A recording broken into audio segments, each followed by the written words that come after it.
everyone. Good afternoon, good morning, good evening, and welcome. Thank you for joining us from all around the world today. I'm Tao, founder of the Journey Note, and I'm excited to be your host today. So please bear with me for the next hour. Just a little bit about myself and the Journey Note if you are joining our event for the first time. I was born in Vietnam and I grew up in the UK in my 20s. I was fortunate to go to a top UK university and later work for one of the world's leading tech companies in the world, alongside among around 750,000 colleagues from diverse backgrounds and from different countries around the world. Through those experiences, I came to realize how important life skills are for young people. Skills like self awareness, communication, health, and more, especially when we're exploring the world, trying new things, and building a life we want. And it doesn't matter whether you live anywhere in this world, these skills are essential everywhere. I'm very grateful today for our audience joining from all parts of the world. It is amazing to see so many people with shared interests coming together. So please drop in the chat to let us know where you are joining from today. And I want to mention that today's conversation is going to be conversations with our guest speakers. It's not going to be a formal presentation. So you're welcome to drop your questions in the chat. I will pick them along the way so you can make this session as interactive and engaging as possible. The conversation we have today with our guest speakers will touch on many life skills themes. So you will have plenty of insights and practical takeaways to reflect on. Now, today, as you know, is not about me. It's about our amazing guest speakers. And I have managed to persuade them to give us their time and come here to share with us their journeys, stories you can hardly find on social media. So please let me introduce our amazing guest speakers before handing over for their own intros. So we have Galango from Barista, Alan Pooley from Oslo, Janice Lowe from Matter Wellness, and Isabel Camino from The Woman of the World. Each of them brings valuable experience and perspective as they're in different stages in life, and I believe you will find yourself somewhere in their stories. So, without any further ado, let's get started. Please join me in welcoming our first guest speakers, Isa Bercamino from The Woman of the World. Isa, hello. Hi. Thank you, Thao, for inviting me to today's panel. So, just a little bit of introduction about me. So, I'm Isa. I am the founder of two companies. So, What's Inside Limited, which is a leadership development consulting company, and the other is WOW, Women of the World Coaching Program. And WOW is a coaching program, but also a community of women from all over the world. So we support women who want to make an impact, women who want to play big, stay in the running, and build powerful legacies. The last thing I want to say about myself is I started my business late. I was pushing 50. So this is my second iteration. I had a full career before I started What's Inside and Wow. And today I'll probably be sharing my story from that point of view. So I'll pass it on to Alan. Thank you, Isa. Hello, everyone, and thank you, Tal, for setting this up. So, my brief introduction. Basically, I built up a career in telecoms. I was working for actually Apple when I paused that to do my MBA. I bumped into two doctors, and they explained how difficult it was to organise bedside teaching in hospitals, whether you have a doctor, students around the bed, all the essential skills you learn to be a great doctor and give great patient care. Really hard to organise. So we built a platform that actually enables that, really optimizes it. We currently have around 3,000 healthcare professionals who have subscribed. We've organised over 2,500 teachers in the hospitals. So basically, we come up and say, we're Oslo, great doctors teach, and Oslo makes it better. And I look forward to joining everyone today. And I should hand over to someone. So I should hand over to Janice, I guess. Thanks, Alan. So, hi everyone, I'm Janice. I'm actually still in the corporate world, and I am just about 2 weeks out from launching the current business we're going to talk about, Matter Wellness, of which I'm a co-founder. So, this is actually my third business, all the while still keeping a corporate job. So, I think I'll probably share more around the pros and cons of doing that. And last but not least, Bella. Thank you. So my name is Bella. I'm the founder of Barista. Barista, what we do is we solve the problems of ill-fitting bras and sizing confusion when it comes to lingerie shopping, using AI. We've been at the game since 2020 in terms of ideation and kind of proceeded to actually properly working on it after our very first angel round in 2021. Um, so far, I've done 2 rounds of investments, and the reason why I say that is because, to be fair, 2 rounds of investment during that sort of period is not a lot. And so I kind of want to bring to the conversations of the kind of what do you do bootstrapping after fundraising come in, which I don't think has been spoken about a lot, but at the same time, pivot. Barista has gone through one pivot, which is actually quite late in the game, but learned a lot from that. I also exited a partnership in the past from a co-founder relationship to single founder. So that's also another interesting thing that I want to bring in to the conversation. But yeah. And also, I'm not working for anyone. I'm full time on this. It's for background in terms of before going to Barista, it was a bit of internships here and there, a bit of corporate jobs here and there, but not much. And so that is where I'm going to bring in my insights. Amazing. Thank you so much, all. And I find it so interesting, right? Because we have people who are, from very different backgrounds, and you guys started your own business in your own way. So we have someone like Janice who is still juggling between the two jobs. We have Isa and Alan who already got experience in the corporate world.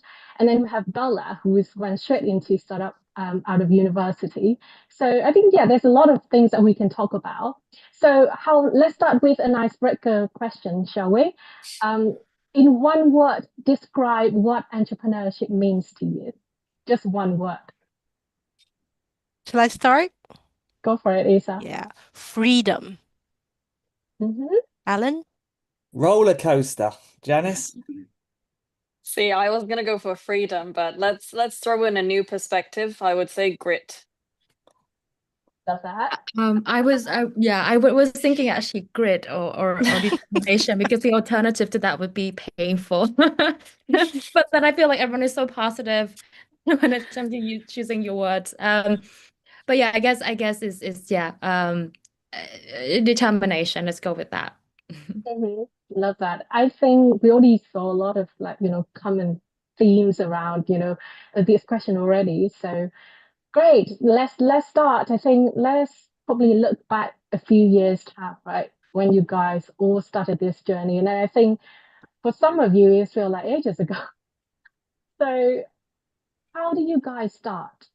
How did you decide at that moment a few years back that you wanted to start this journey and now is the time to take the leap? I'll go first. Mine's pretty random, actually. So, if I give a little bit more context, so health and nutrition have always been my passion. I have no background in it. During COVID, I did become a qualified nutritional coach because I saw the value it brought to me personally, and I wanted to bring that to other working professionals. And I think Tao, you would know, having worked in my team before, that health is a massive thing for me. And I actually had my own business nutritional coaching during COVID. But then once I started at this current bank I'm working for, I had no capacity. I didn't like the fact that I was very one-to-one. It's very limiting in terms of how many people I can help. So if you count down backwards 2 Christmases ago, I met this friend who is now my co-founder. And we were just talking about, having grown up in Hong Kong, how Chinese medicine is not medicine, it's part of life. Mums will have different soups for different months of the year, for different ailments. And we just thought, although we live in London now, there's a lot of modern demands actually on our health that we don't really like fixing with normal medicine, mainstream medicine, for various reasons. But at the same time, it's been quite difficult to access, good quality ingredients, information, and even to see a Chinese doctor. So I think over a few glasses of wine, we happened to really click as people, and we just said, you know what, let's do it. Let's see where this brings us. So now we're 2 years down the line, and we're 2 weeks away from receiving our first delivery. Amazing. Love that. Looking forward to it. Thank you. Thank you, Janice. Who would like to go next? I'll pick Bella because Bella's been last so far. Sounds Hi, good. Bella. I think my journey has been very random as well, in the sense that I think sometimes I always say like it feels like this chose me instead of the other way around. So when I was doing my master's in a tech entrepreneurship, which sounds a bit pretentious, but essentially the program was like it was like an accelerator. It was like a Y Combinator accelerator where you kind of find the problems that you want to solve, and then you ideate on different things, and kind of make believe sort of a program, and which I really really enjoyed. So long story short, I came across randomly a statistic that said like 80% of women wear the wrong bra size, and generally at the time I thought it was like a marketing gimmicky, like people just say stats so that they can sell you more stuff. And it wasn't until I met a professional bra fitter on Facebook who claimed that she could fit bras by eye. And I, having shopped and obviously bought bras for a long time, I had no idea what that meant.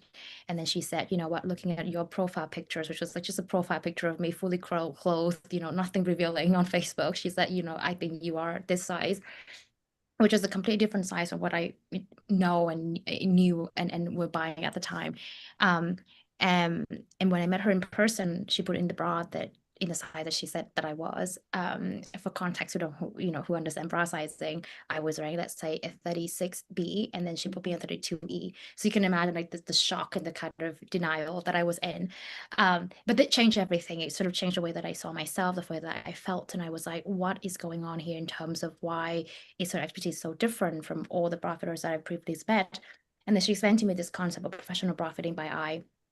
So long story short, turns out that expertise took her 20 years to perfect, and not many people have it because it's a very old way of fitting, but also it's extremely expensive for retailers and brands to train their team. And if you imagine, like, if you paid minimum wage to do a job, being a professional bra fitter isn't exactly an aspirational career to have. So people kind of, the churn rate is very high in the industry.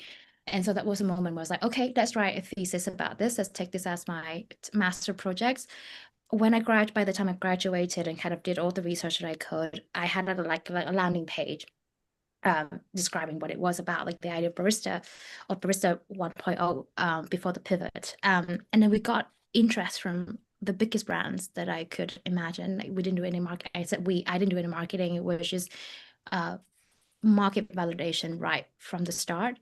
And then after that, I kind of leveraged that and apply for various grants and raise investments. And I was very lucky that I was able to support myself financially, not much, but enough to kind of sustain myself, to kind of continue this as a semi full-time to full-time job at the beginning.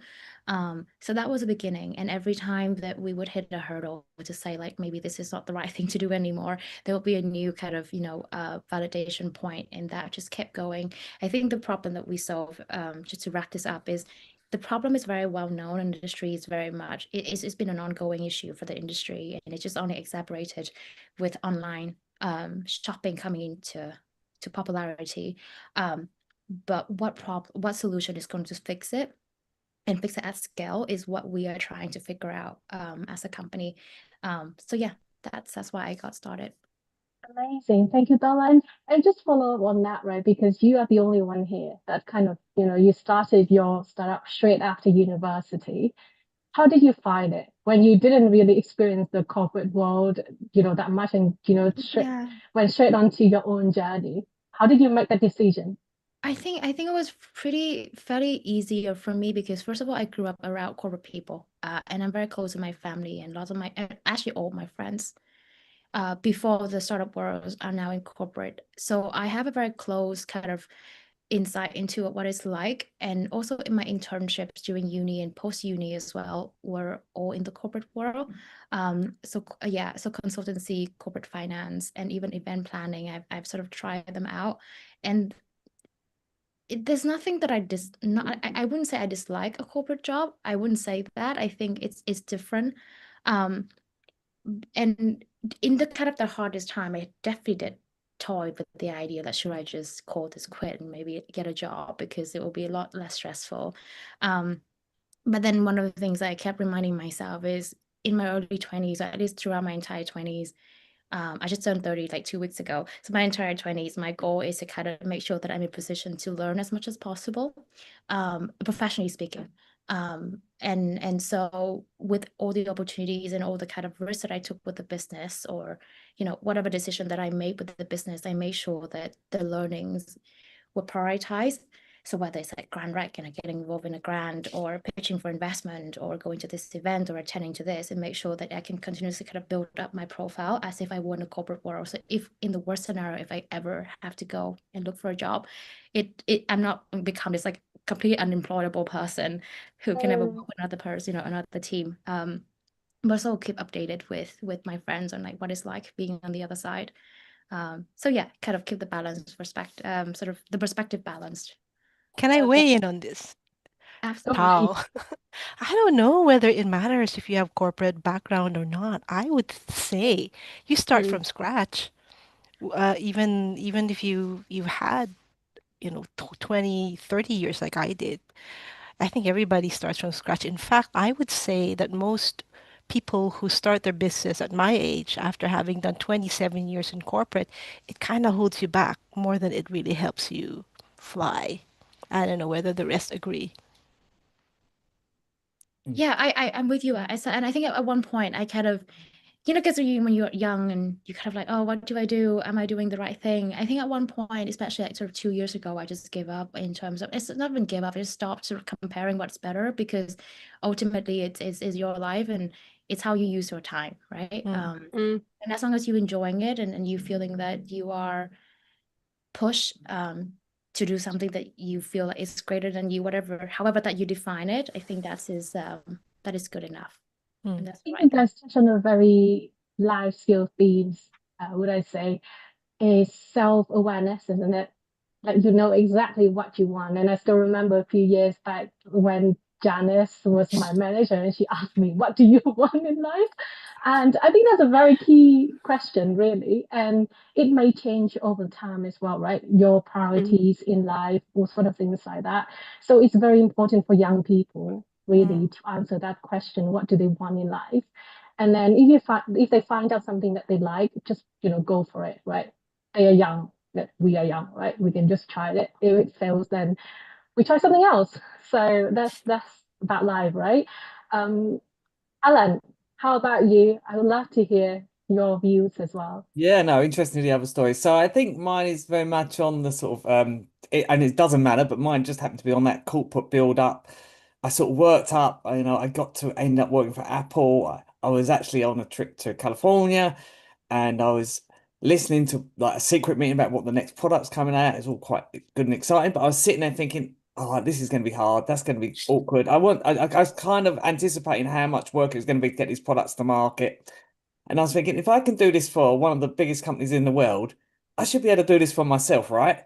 And although people thought I had a fantastic job flying here, there, to whatever, delivering iPhones, getting iPhones ready for market, I just, there's something in me that wasn't very happy. I don't know what it was. But anyway, so that's it. I paused that. I did my MBA. I was kind of doing okay on my MBA. And then I just went to, and what I would advise for people listening is if you're interested, go to a lot of network events or join events like this. And I just connected with the two doctors while I was doing my MBA, and I just turned my MBA to looking at the problem about our startup company. So it wasn't a leap; it was kind of little steps, really, or run up to a leap before we did it. And then what I would say, and if you're in that situation, if you're in academia, is it really changed around my MBA. It changed it from a sort of straight through pass to a distinction because I had something to focus on about a real life product, a real life idea, innovation we wanted to come up to. So it was really from there that really took hold, actually on my MBA. Yeah, and that changed my MBA and changed what I was doing from that point onwards. Amazing. Thank you, Alan.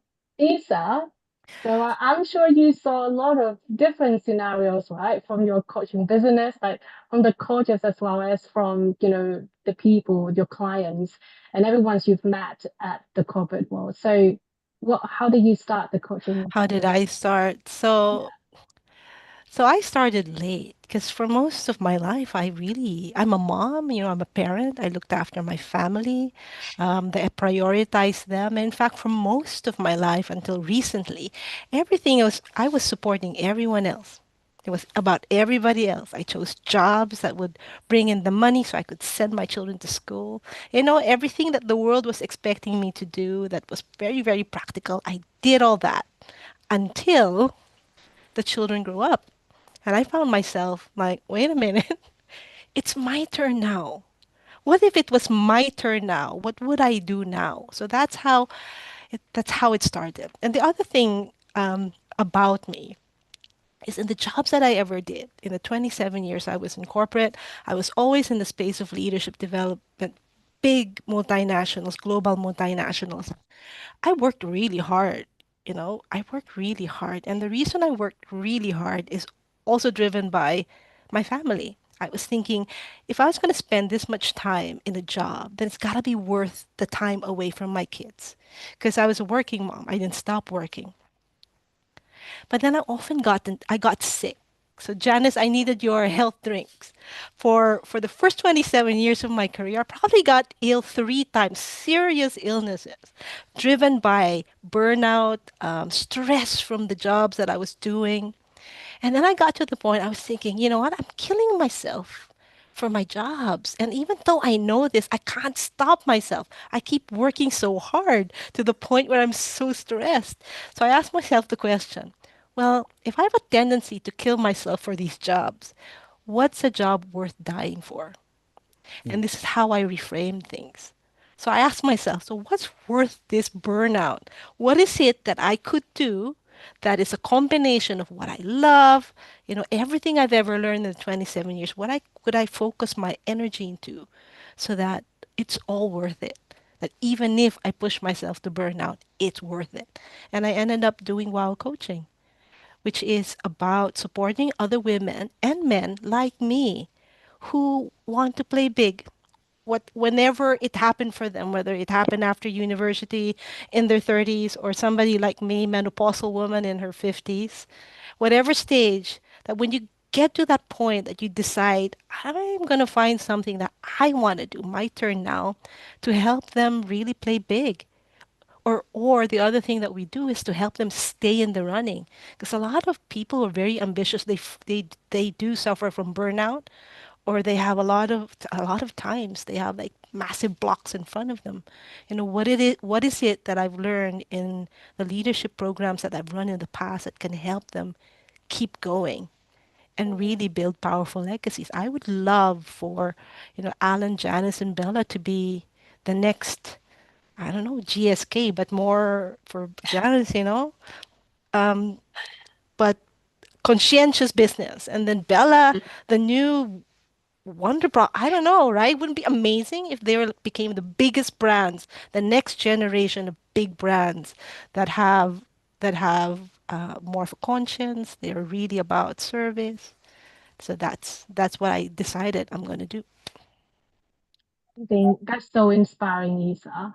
Like for people who are a mom at the moment, right? Like have to take care of their families, their kids, and then now after the kids have grown up, then they will start thinking about, okay, what now? Has everything that I've done over the last few years, like it's something that I really want or something like that, right? So I think it's very interesting to do a little bit deep dive into switching from from one job to the other, or switching from the corporate world to startup world. I think I've seen a lot of people having this question where the scenario is they are having a job that they absolutely be able to nail that job, right? That is not the job that they want, and they want to switch to a new job. However, they don't believe that they have the skills or the knowledge that can help them to get the new job. So, how do you guys going to approach that? What do you think about that situation? Because I know you guys, you were in the corporate world before, now you switched to startup, which obviously we can leverage a lot of transferable skills that we had in the previous job. But at the same time, it means you have to learn a lot of new things as well, managing a business, like all kind of marketing, finance. So how can they overcome the limiting belief that they have? And I'm sure Janice has a view on this. But the question is, how can they overcome their limiting belief that themselves, like they can't do this new thing or they can't try new things? Who wants to go first? I think Janice? Tao, you made it not a choice actually for me to answer this. So I think just for context for people listening, Tao used to be an analyst in my team in the company we were working for, and we had so many. Now I feel like such a monster manager because I was, going through a lot of these talks and everything. And I think one of the things about limiting beliefs is that they are what you make them, right? I think it is fair for there to be a certain level of fear and uncertainty if you're trying something new. So for example, Issa, when you decided after 27 years you're gonna go do something on your own, we will always have this kind of fear and anxiety. But for me, it's always been one of those things where if you've got your North Star, then any of the problems or challenges you face are just part of the process. And one of the biggest things I've kind of learned, I would say, in the last, like as an adult, in the last decade or so, is to accept that fear is normal, but also at the same time kill it because it is not actually very helpful. Like, I think it's a good reminder that to stay humble, to own up to things that you don't know, to realize there's more that we don't know that we don't know. But don't let that limit you because who's there to tell you no apart from yourself?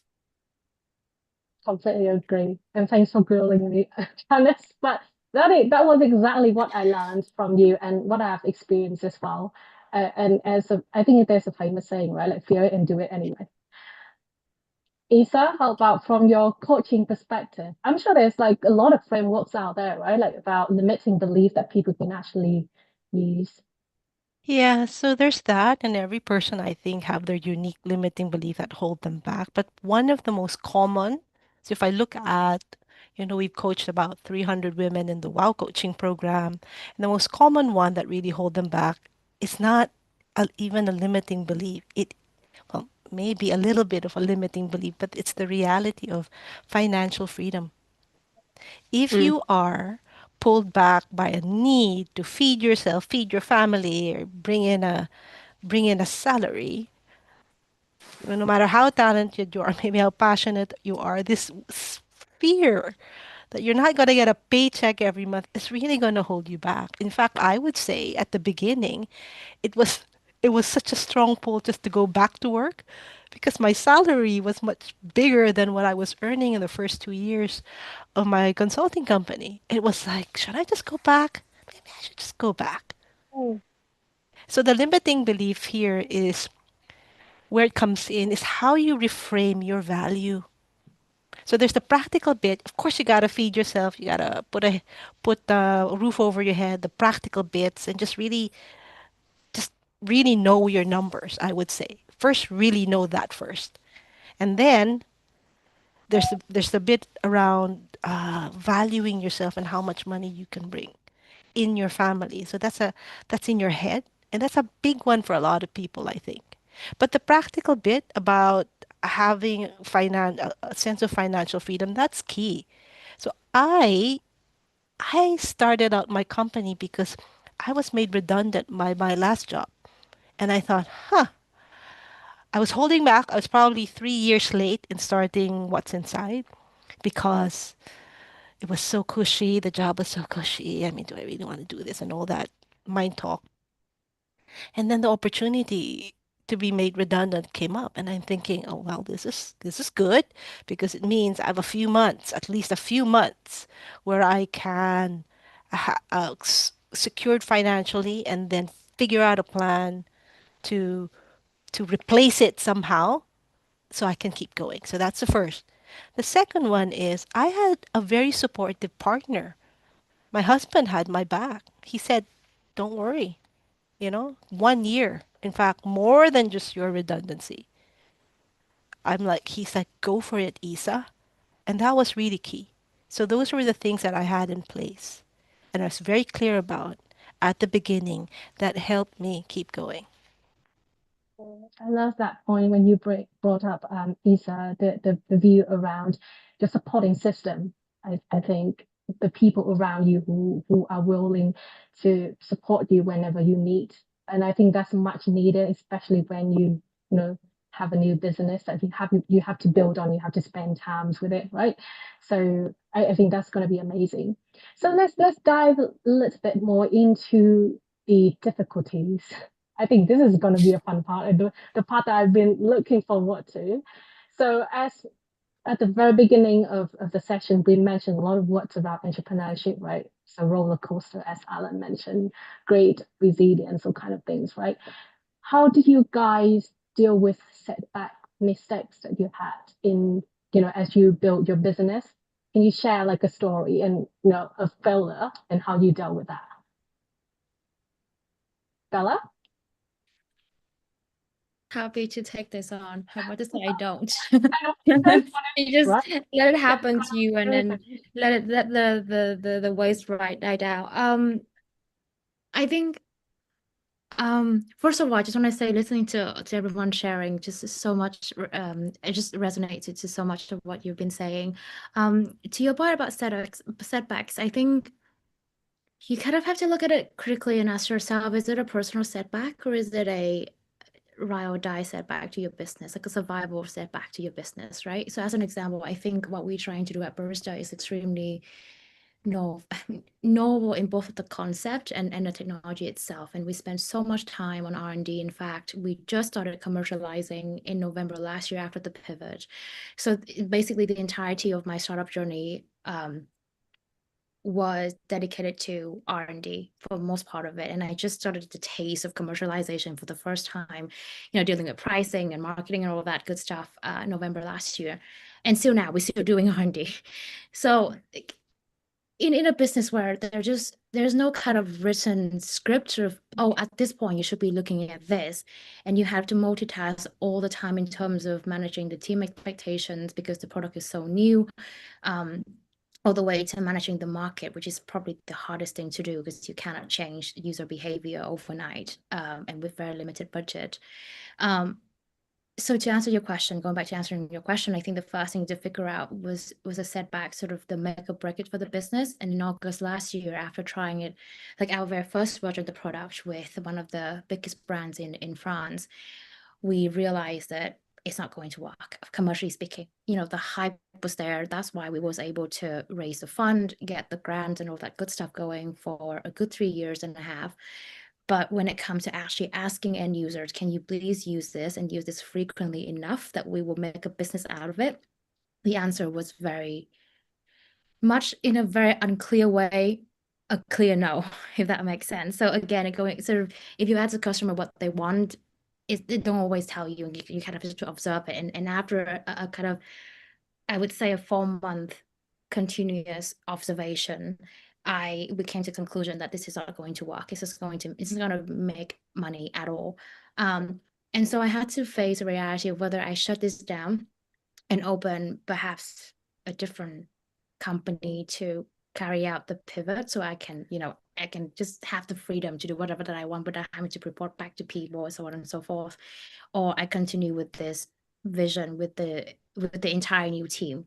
So that was tough. Part of the way with the ex co-founder, changed the entire team, change the entire product roadmap, change pretty much everything. It was like a reborn of a new company with the same entities, same investors and everything. We raised a new round. But the one thing that kept me going wasn't, or I hope it wasn't, innocence and naivete. It was because we were pivoting to a product that French retailer was telling us to build.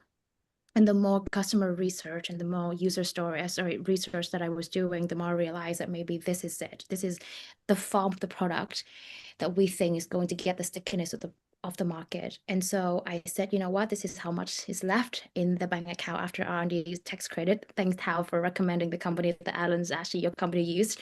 After that, I realized, okay, this is a budget.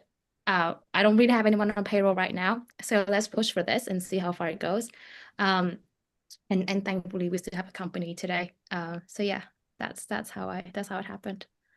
I hope that wow, answers that's the question, Tao. inspiring. You did, definitely. That's so inspiring. And then I can imagine how crazy it would be to be, in that situation. And I know you know that very well as well, right? To overcome that. And how about the story that we had at Oslo? Do you want to share yours as well? I think that was Yeah, sure. If we talk about amazing. setback stories, I think we could all be here till at least midnight and then carry on until the morning, right? So that's what being in a startup is all about to experience. But okay, so I want you to imagine that we've got our teaching product, which is still quite new, and we get a hospital to agree to do a live demo in front of some doctors and students at a leading London hospital. We worked the weekend to get the software ready because they wanted one or two features added before we demonstrated it. We get there, I think it was on a Monday. All the doctors walk into the room. We start the demonstration. We bring up the software platform, and the whole lot crashes just at the moment the minute begins. We start pressing buttons and the software's not moving, it's just sitting there. And Tal was with us at the time, and we had to switch to manual and basically took all their requests on paper and kind of I wouldn't say bluff, but sort of got our way through it by just sort of saying, well, this is a sort of a session where we just want to understand what you got. But like, what a way to go on your first live demo. I guess it happened to Jobs, whatever, so I don't feel too bad about it. But so that was like a really big, it felt like a really big setback at the time. But for me, it was like, what really turned that round? But actually, we got to that stage. We got to the point where hospital agreed for us to come and do the demo. But it's really hard to think of that because the mind always thinks what you're doing wrong, right? And not the success you had. But if you sit back and think, actually, we got to that point, what do I learn? I'm never going to rush software features over a weekend ever again because they're bound to crash, right? So don't ever do that if you're going to do a live demo at least anyway. Yeah, so that's just one big example of you can go there and just rush things and it didn't work, but you actually use it as a learning lesson. And hopefully, I like to think the software's been a lot more robust since that day. And I guess the amount of demos, amount of people used it, sort of points to that fact. But yeah, I think that's a big example of one of many setbacks you will have, or highs and lows on that roller coaster journey. So. Yeah, I see people nodding their head. How about you, Janice? What's the big setback you had? Oh, so we had one today, actually. Oh, fantastic. So, first I wanted Well, to not I don't know what the verb is anymore, but what Bella said really resonated around you're entering a world where there are no frameworks. So for people listening, so Matter Wellness, we are trying to bring ancient wisdom to the forefront, right? And in this space, actually, you'll find that you will hear of, dirty, all of these mushroom coffees, and it's still a relatively fresh landscape where a lot of the ingredients are in the gray zone. Some of them are categorically classed as novel food items, which we are not able to sell in this country. Others are kind of I guess, so novel that they are not even on the list, right? So about 2 months ago, I would say, we had this specific ingredient in one of our first blends. And so far, we were good with it. We said, right, we'll take the risk. As long as retailers are okay to stock it, we're actually okay to sell it. And then we met we met the co-founder of Dirty. You would have seen him on all the ads, the, long hair, that guy. And I said, hey, I noticed even on your website, you've taken down this specific ingredient. What's going on? So it turns out one of the platforms stopped taking the risk, essentially. So immediately we had to decide, right, do we then pay for another round of formulation or do we risk it?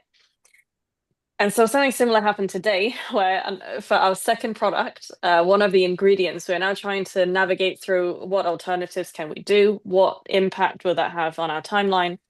I wouldn't necessarily call these setbacks. I guess. They do give us, like, they do put some delays on our timeline. But in terms of how myself and my amazing co-founder have kind of dealt with it, is we just need to keep your eye on the price, right? So rather than focusing on the, I almost swore, sorry, the shit moments, or like, oh, what could have we done better? No, look forward, look at what do you actually need to practically solve, and get there with the, I guess, path of least resistance, right? Because ultimately you're building a business to start selling a product in our case. And sometimes I think, Bella, to what you said about, is it a personal setback or is it related to the company? I absolutely agree with that. Because far too often, I would say those of us who decided to start our own businesses, we have a healthy ego, right? Usually that's to our benefit when we have to be in front of, pitching people, etc. But sometimes I find that a disadvantage where we take things a little bit too personally and we think it's a personal failure. I guess so far in this journey, it's not been 100% smooth sailing. So I'm very lucky that I get on very well with my co-founder. We live 20 minutes away from each other, but we're very different people.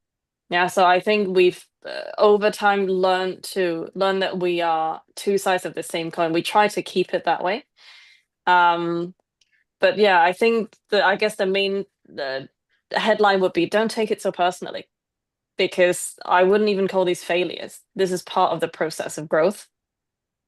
You've not failed anyone, you've not killed anyone, no one's died. So That is so true. yeah. Dennis, I just want to say I echo it so much. I just remember like just hearing what you said reminded me of this one event like 2 years ago. I remember having this like sending this update, like negative update to one of my investors through WhatsApp. And I remember I was like having a typo or something.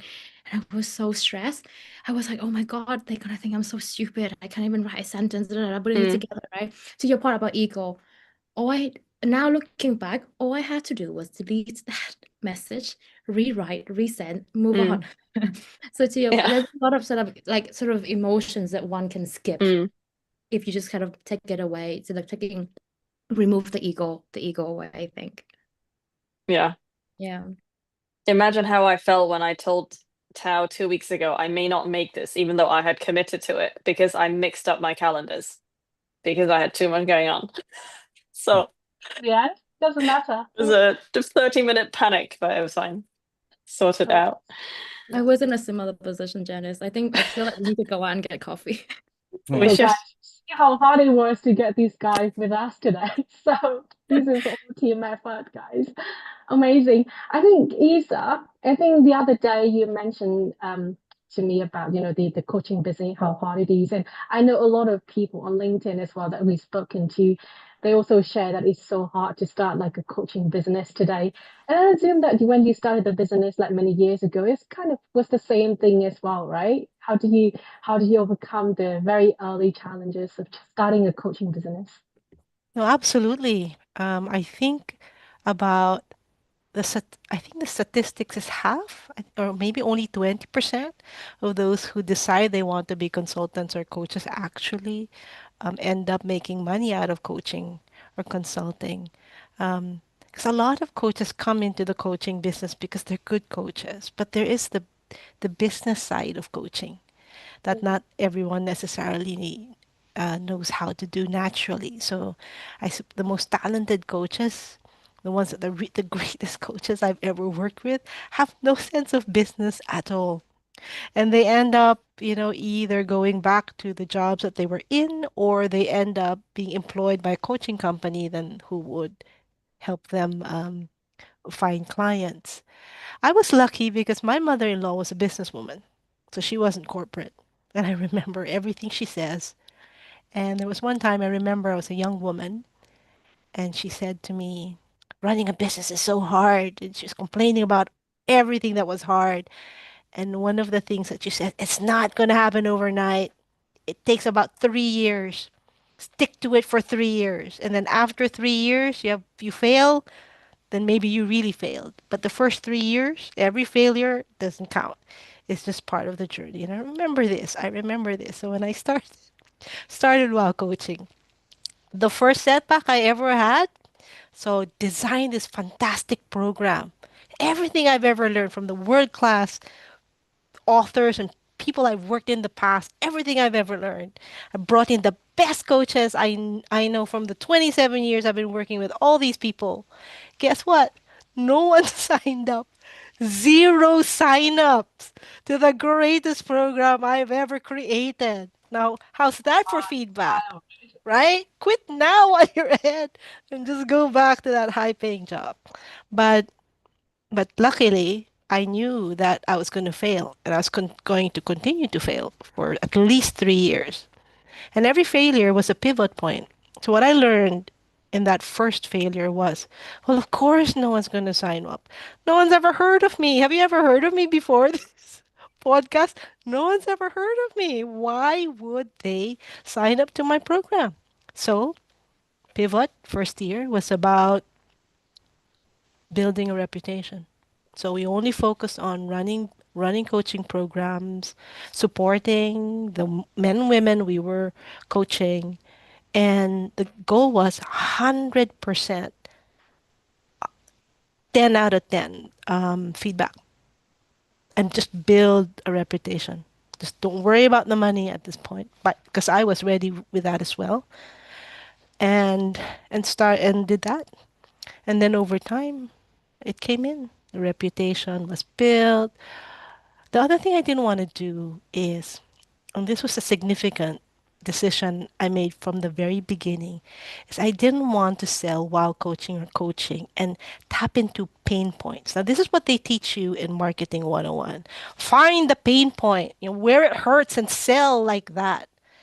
But I didn't want to do that anymore because the business around women has always been tapping into their insecurities. And do I want to be a business or a coaching company that does that too?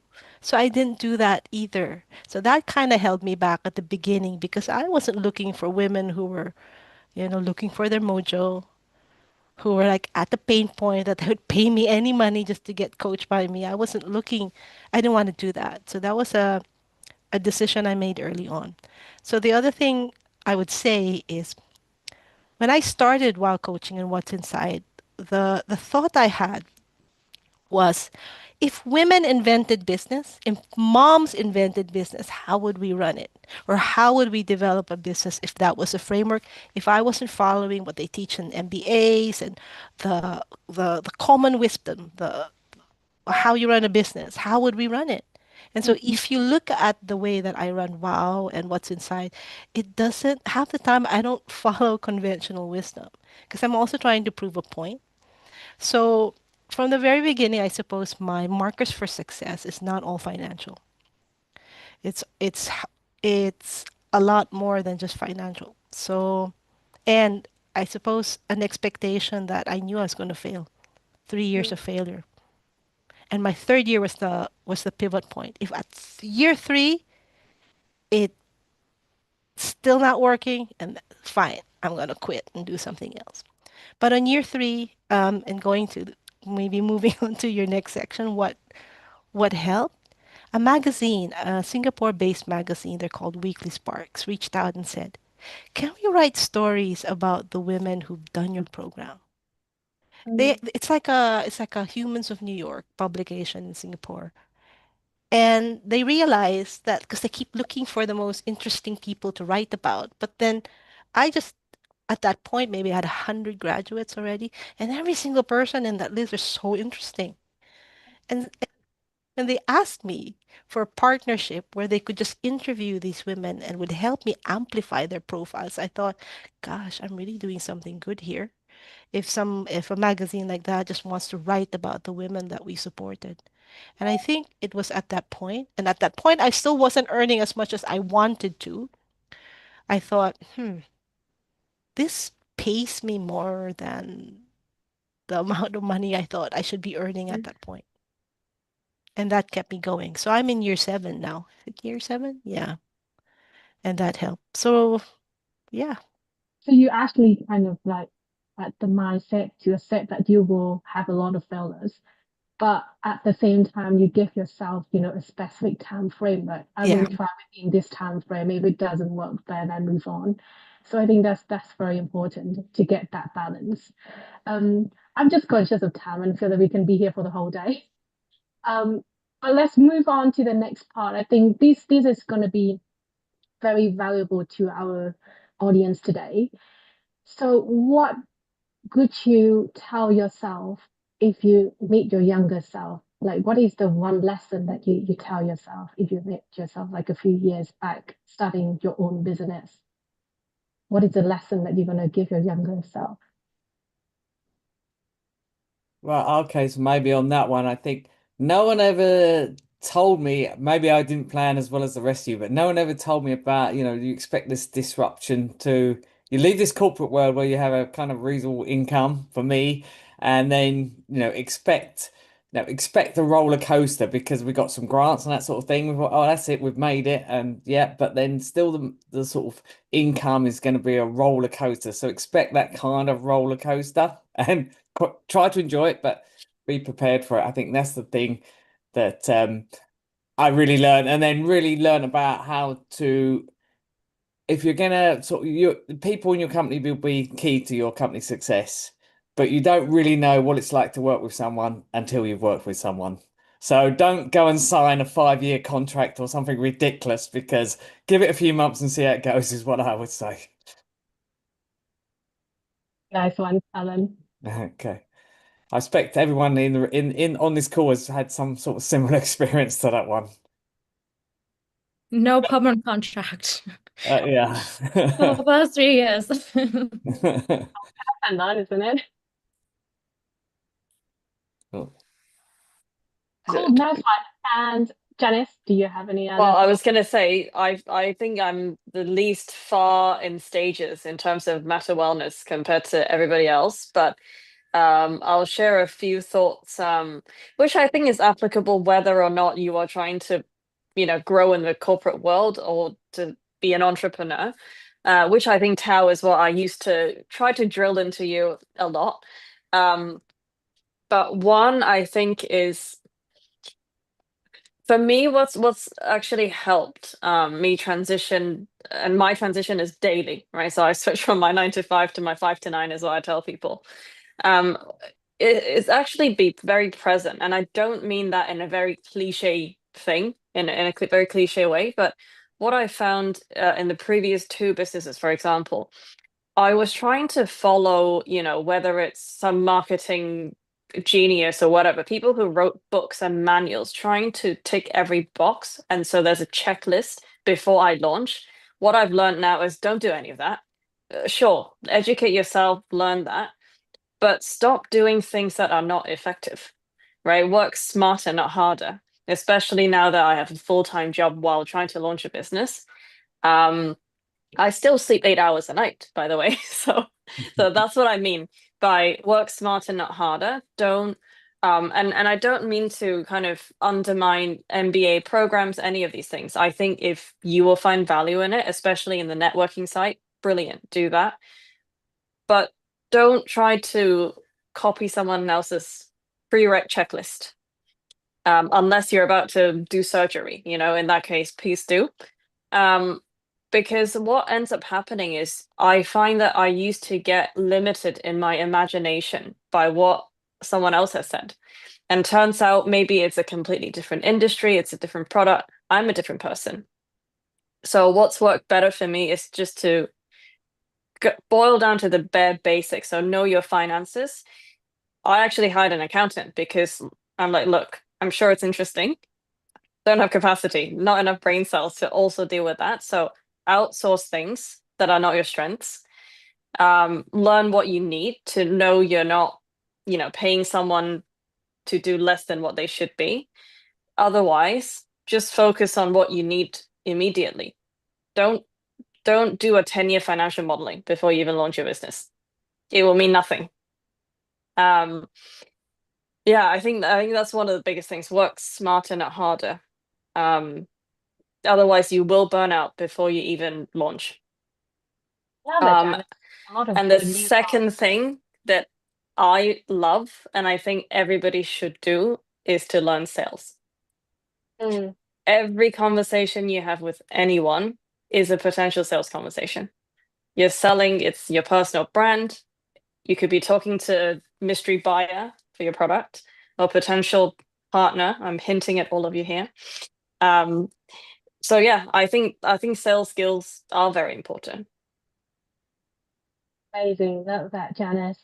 I have a question from the audience, and I think we do have a question in the chat as well. So let's get a question from the audience. So I think probably this question is going to be for Isa and Bella.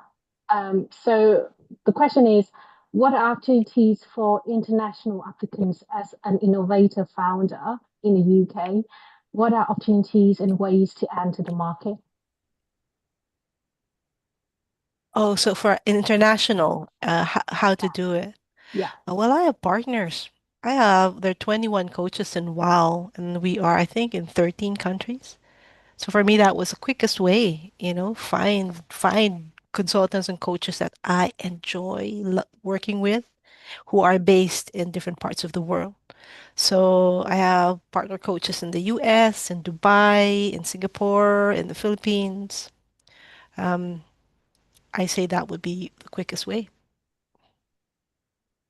Great. Thank you, Isa. Bella, any thoughts? Yes, just want to clarify. So the question is about how to get, it's not about getting the visa to do it in the UK, right? More like about opening a business in the UK if you are an international Sorry, business. I got that wrong. It's okay, it's okay. We can have different perspectives, don't worry. Isa, you wanna add anything to your answer? No, you go ahead, Bella. Okay, cool. So I got my corporate talent visa through the Royal Academy of Engineering, where I'm a fellow of. So when I was trying to pitch Barista to get funding, one of the very first funders was actually the fellowship at the academy, and I applied for it, without realizing that they would sponsor, like they would endorse my visa. I wouldn't use the word, I think it's endorsement, not a sponsorship. Endorsement. I didn't know that existed until they sent over like an equivalent of a grant letter, offer letter, or fellowship offer letter. That's when I realized that, oh wait, they do endorse it. So Global Talent Visa, if you're doing something innovative, definitely look into the fellowship program. Lifesaver for me and for Barista. I'm a huge advocate for that program, incredibly helpful, but also the post-program support has been incredible. Like you get a kind of a co-working space, like a hotspot that you can kind of go, hot desking situation you can go to in Green Park, and that's just helped us a lot in terms of saving the cost and being able to meet the team whenever we need to as well. So yeah, Global Talent Visa was the one that I was on. Amazing. Thank you so much, Bella. And I think, Tony, I think you would like to make a comment. Do you want to join us? Yeah, hi guys. I feel like a bit of an imposter here today, to be quite frank, because I'm the other end of this journey and I've made all the mistakes. But somebody said, what advice would you give to the younger you? And you've all been talking about the financial side of it, how difficult it is to start off. And that's absolutely true. And the fear involved in that is immense. But I would say that really you only need to know that you could pay next month's bills and the month after that's bills. You don't, particularly if you come from a corporate background where you've had an awful lot of noughts on the end of your salary, you don't need that. You just need to be able to live for a short period of time and know that you can continue to do that and then build up that buffer until the business does take off. But then something I realized, and one of you said that you need to learn how to sell. Absolutely right. But what you need to make sure that you're selling is something that somebody wants to buy. If you've got customers that come to you and you think, oh, hang on, I can sell them this, something that makes me weep is, you've heard the sayings that I can sell snow to the Eskimos and sand to the Arabs and that sort of thing. Why? They don't need it. You want to find something that somebody wants to buy from you. And if you can find that they want, you don't need to sell anything. They will buy. You don't want to be selling. You want to be providing a service that people want to buy. Okay. And if you don't get that match right, then you've got a problem. Now, and what I've been doing over the years, I'm slowly realizing that if you do that, you don't need to worry about the money. That I don't think these days, how much am I going to make this month or what have you. All I'm thinking is, what value can I add to my clients every time? And don't not every time will you make a profit. Sometimes you'll be a bit of a charity case. But you know what? They'll come back and they'll bring their friends. And when they realize that they're safe in your hands, you won't need to worry about that. It'll just build and build and build and build. I've come to the stage now where I'd like to think I could bow out, but I'm having so much fun. Um, Retirement. What's that all about? Why would you want to do that if you're having fun and it's all working and you're benefiting all of these people? So that's the advice I would give my younger self. So long as you've got that passion and you have a product or service that you can match to somebody that needs it, it'll work. Okay, that's what I wanted No, to say. thank you so much, Tony, for joining us and sharing your wisdom today as well. Guys, I'm conscious that we out of time and we have lots of questions from the audience. Would you have some time to take one last question before I wrap up, if that's okay? I'm just conscious of your time as well. So I think the last question is if you have a formula for your success, what were the factors that contributed to your achievements?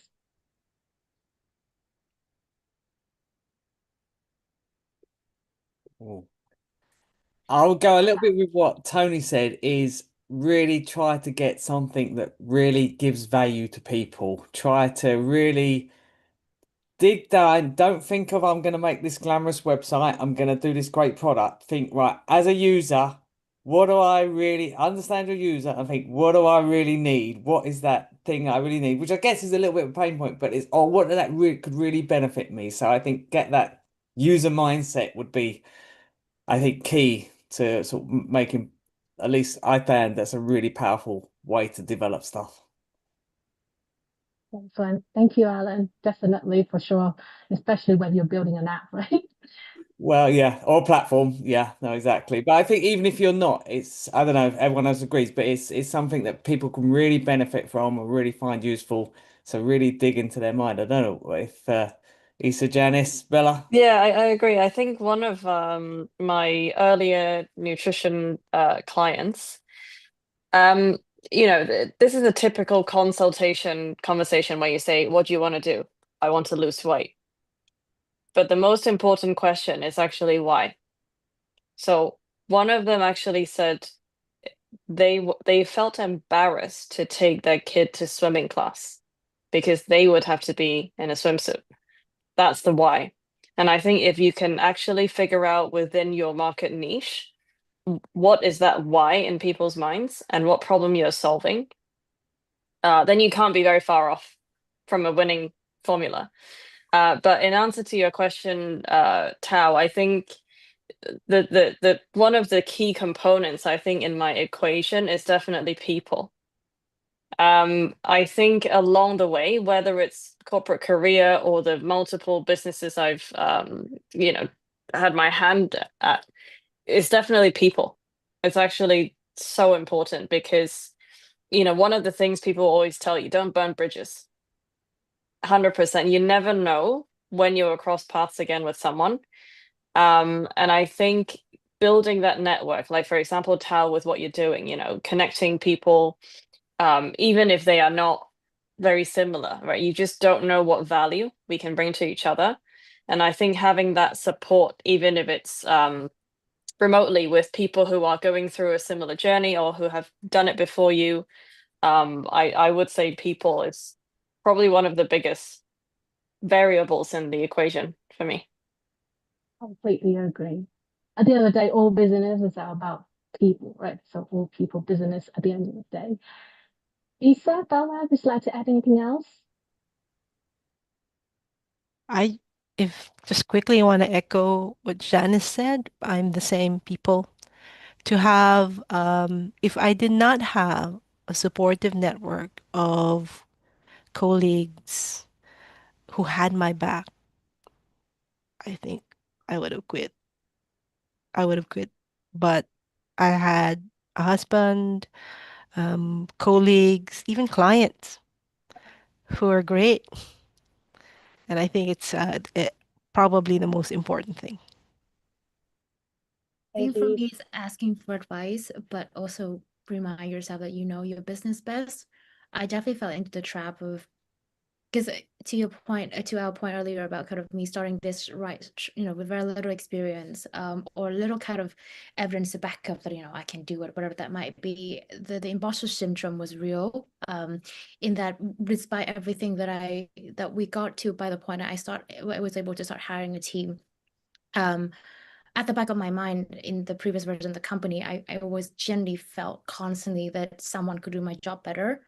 And that did not help anyone, including myself or the company. And I think now looking back, there was a lot of mistakes that could have been saved if only had I sort of listened to what I was telling myself or kind of my perspective on certain matters, because the only one that sort of live and breathe your company and your market, and you have a point of view, which is the most important thing. I think you become a founder because you have a point of view. You see the world, your world differently from whatever that's out there. You're not trying to fit into a mold, and therefore remind yourself of that whatever the opinions that you have, right, whether they're wrong or right, is yours. So consider that them as an equal weight to other people feedback and in inputs as well. And I think it's exactly what Isa just popped in the chat, right? Isa, do you want to call that out, because I don't want that to be missed on the live stream as well? So just echoing what Bella said, I think it's really important that you find the balance between listening to other people and following your own advice. Because your journey is uniquely yours. People will tell you what you're supposed to do. But at the end of the day, going back to what Janice said, you always, everything, you ask yourself the basic question, is this gonna sell? If it doesn't, even if it ticks the box, don't do it. Follow the money. It's a business, right? So I think that's really important. And the mindset is to believe that there's no such thing as fail. You either win or you learn. And even if you fail in this current version of your business, it's the pathway to whatever you're going to do next. Believe that. Wise words. Thank you so much, Isa. And though I don't want to, but I think we need to move on now, because we're way out of town. But thank you so much again to all of you for joining us today. It's been a pleasure to have you on here. And I believe that all of your insights that you have shared will definitely be very useful to our audience as well as myself. So I hope that to the audience, I hope that you found the stories inspiring and you gain practical takeaways that you can apply in your own journey. So before we wrap up, there are four things that I would like to highlight. So thank you so much for staying until now. We're a little bit over time. I would love to invite you to join our community. So it's free to join. So it's a place to connect with peers from around the world. And you can also connect with, our guest speakers today is on there as well, and you continue to ask questions. And I know that we have a lot of questions that we haven't been able to answer. We'll make sure that we pick that up. And the second thing is, if you, like me, and you're passionate about growing and mastering your life skills, we have developed a free life skills self-assessment for you to do. It's really just to check your confidence across the 7 life skills pillars that I have developed, and it is free to do as well. So it only takes 5 minutes, and feel free to try that. And we would love to hear your feedback about the session today. So please leave a few feedback for me so we can organize, similar events in the future that will benefit you. And finally, we have an upcoming event on the 8th of October.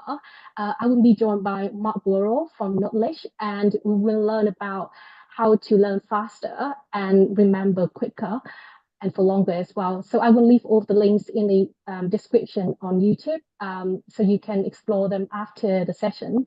So thank you all for being part of today's event. I know it's late in some part of the world that you're joining from. It's probably midnight already.